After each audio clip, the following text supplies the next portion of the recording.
বর্ষার মরশুমে একটানা বৃষ্টিতে জল থই থই পরিস্থিতি রাজ্যের সর্বত্র। শহর কলকাতার ছবিটাও তার ব্যতিক্রম নয়। বাইপাস, সায়েন্স সিটি চত্বরের মতো বেহাল মমিনপুরের রাস্তাও। খানাখন্দে ভরা রাস্তায় জমছে জল।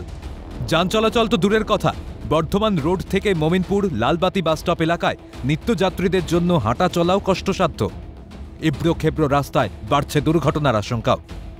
রাস্তাঘাটের রক্ষণাবেক্ষণের অভাব অভিযোগ আমজনতার।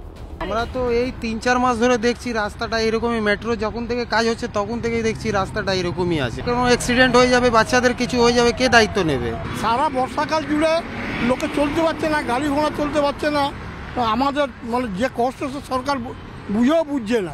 ভোটের সময় দরজায় গিয়ে দাঁড়িয়ে পড়ছে, ভোট দাও ভোট দাও, আলটিমেট রেজাল্ট জিরো।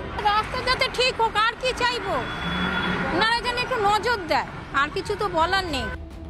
রাস্তার সমস্যায় জর্জরিত জীবনে উপরি দুর্ভোগ মেট্রো রেলের কাজ। দীর্ঘদিন ধরে রাস্তার উপরেই পড়ে রয়েছে ইট বালি স্তূপ।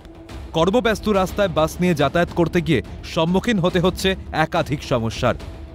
প্রায় বিকল হয়ে যাচ্ছে বাস। লাভের অর্ধেক টাকা খরচ হয়ে যায় বাস সারাইতে। ব্যাহত হচ্ছে বাস পরিষেবা। বিপাকে পড়ছেন বাস চালকরা। রাস্তা তো বিপজ্জনক, না ঠিক হলে কি করবো আমরা? তো করার কিছু নেই, গাড়ির তো ক্ষতি হচ্ছে। সরকার করলে সবার ভালো হয়, আমাদেরও ভালো হয়, জনগণেরও ভালো হয়। গাড়ি পাতি পাতি ভাঙছে, আবার গাড়ি কোনো সময় পাল্টিবার ভয়ে প্যাসেঞ্জার ঠিক ওঠে না, প্যাসেঞ্জার কেটে যাচ্ছে।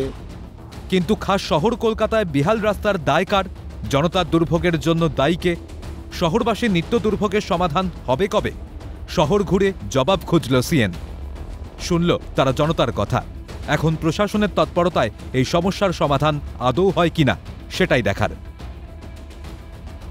বৃষ্টির ফলে রাস্তার বিশাল জায়গা জুড়ে জল কাদা এতটাই বেশি যে যে কোনো মুহূর্তে ঘটে যেতে পারে কিন্তু বড় সড় দুর্ঘটনা, এমনটাই মনে করছেন আম জনতা।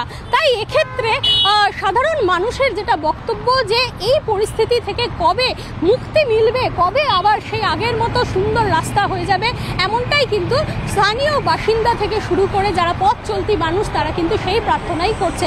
ক্যামেরায় পুষ্পা দেবনাথের সঙ্গে অদ্রিজা ঘোষ, ক্যালকাটা নিউজ, কলকাতা।